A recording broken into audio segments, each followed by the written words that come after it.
Ladies and gentlemen, welcome to my channel.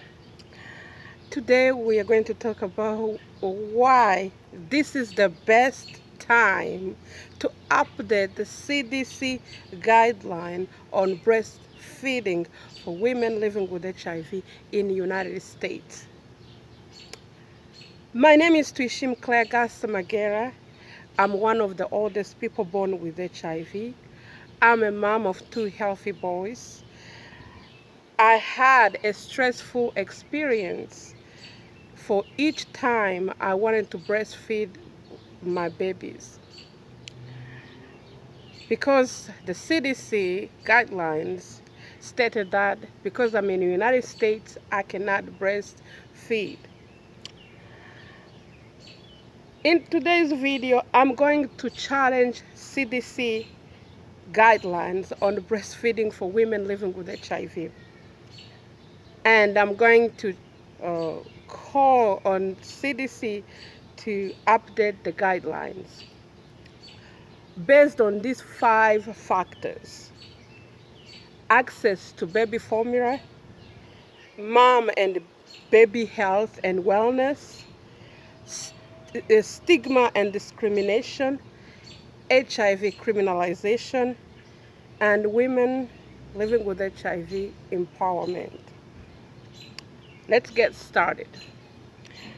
According to CDC, breastfeeding for women living with HIV in the United States is not recommended because women in developed countries like United States have access to baby formula, have access to clean water, and they have advanced medical care. CDC stated completely that maternal antiretroviral treatment does not eliminate completely the risk of passing HIV to a baby, either during pregnancy, delivery, or breastfeeding. The risk is up to 1%.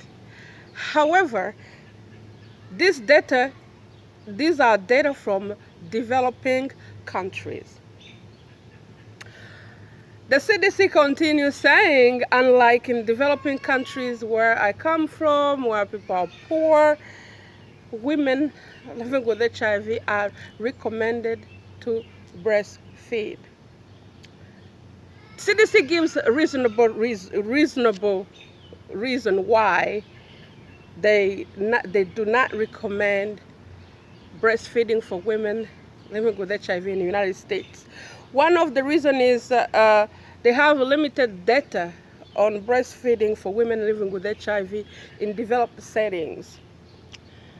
And also they are worried about the adherence, antiretroviral treatment adherence for women living with HIV after delivery. And another reason I stated is access to water, clean water, electricity, and everything. All these reasons look good on paper and sound reasonable. However, as a woman who have gone through the process, in practical, they are difficult to put in they are really difficult. Factor number 1, UequalsU, undetectable equal as untransmittable, which means a person on HIV treatment cannot pass on effective HIV treatment, reach an undetectable level where he cannot pass HIV to their intimate partner. And when it comes to children, babies, we have only data based on developing countries. I challenge CDC to allow a substantial number of women who are willing to breastfeed so they can have data in United States. Another factor, access. We all know that the United States is facing a baby formula crisis. We are seeing a cargo of formula coming from Europe. Guys, we are begging formula from Europe because we have a crisis. So saying that we have access of formula all the time, it's not true, because things happen. And it happened, and the President of the United States went on national TV to address the nation about the baby formula shortage.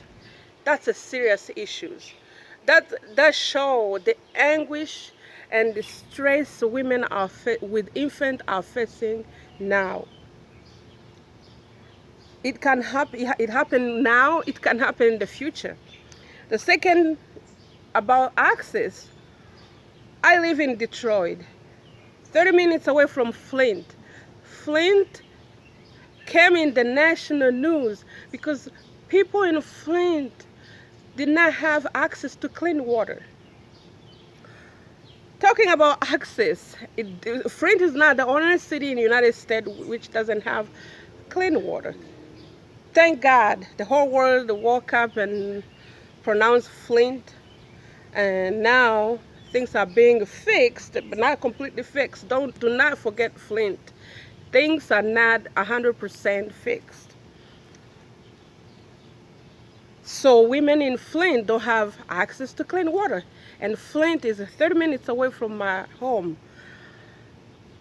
Another access issue is climate change, global warming, and natural disasters. In Arizona, right now, they have 3-digit temperature. We have fires breaking in the West Coast. In all those situations, women don't run with boxes of formula. Access, again, weak. Women, infant, and children assistance. Not all women qualify for WIC. WIC is for low-income family. So what happened? Greedy rich women, it happened, they buy cheap milk from poor women, who maybe, not all women who are poor do that, but they do. I live in Detroit, they sell milk for less, and at the end of the time, the baby end up hungry. And another reason why, number 3, mom and baby health and wellness. The fact that the institution policy you to do something, that alone brings emotional stress. Because in the history of women, we've been always told what to do with our body, what to do with how we dress. That follow us until we are older women. In my case, it was a case of pumping and dumping. It causes emotional stress. It's a cause of postpartum depression. It makes people feel less than, especially me, from where I come from, less than a woman. And it makes us vulnerable to HIV stigma and discrimination. You have to tell your in-laws why you cannot breastfeed. And you have, there's a lot of stuff that makes us vulnerable to, or forcing us to disclose to our surrounding about our diagnosis. And also, this makes us vulnerable to domestic violence and intimate partner violence. They are keeping a secret for us. We know we live a life of a lie because we have to hide something. The baby is there, you are weak. It's a lot of stuff happening just because a woman is forced to make one choice. Number 4, this guideline is a fewer stigma, discrimination, and criminalization. In my time when I had children 4 years ago, CPC, Child Protection Services, was involved if they report you that you are breastfeeding while living with HIV.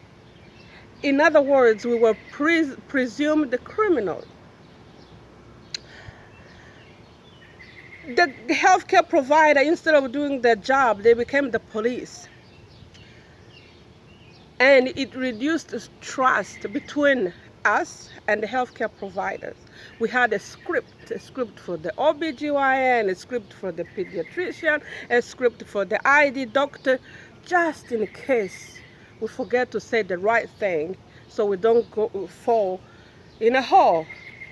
Just because there's those guidelines that are not sensitive. Another factor is confusing and conflicting information. Where I come from, poor women from a deep countryside who don't wear shoes, who don't know how to read, are encouraged to breastfeed. I understand the reason I stated above. But wouldn't it be nice if women across the world are given a standardized, equal information, uniform information, instead of confusing us? If I move to Africa, I'm given this information, and then when I move in the United States, I'm given this information, and I hear other women giving this information. So what? I challenge the CDC to take this opportunity where the United States doesn't have baby formula to update the guidelines on breastfeeding for women living with HIV. And I call the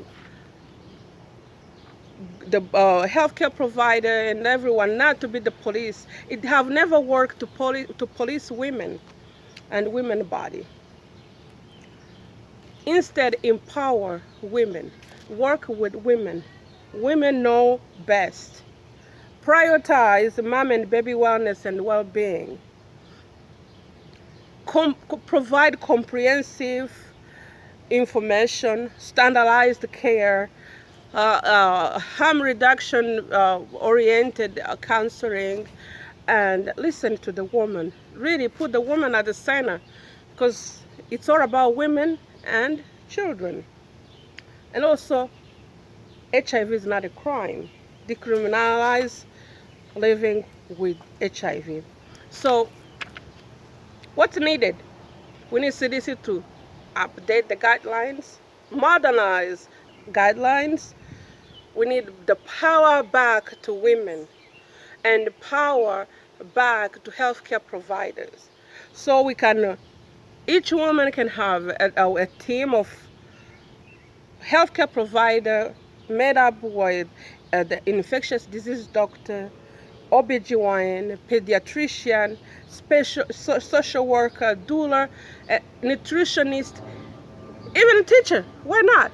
But all those people can work case by case and assess what's best for the woman and guide the woman in making an informed decision about infant feeding option.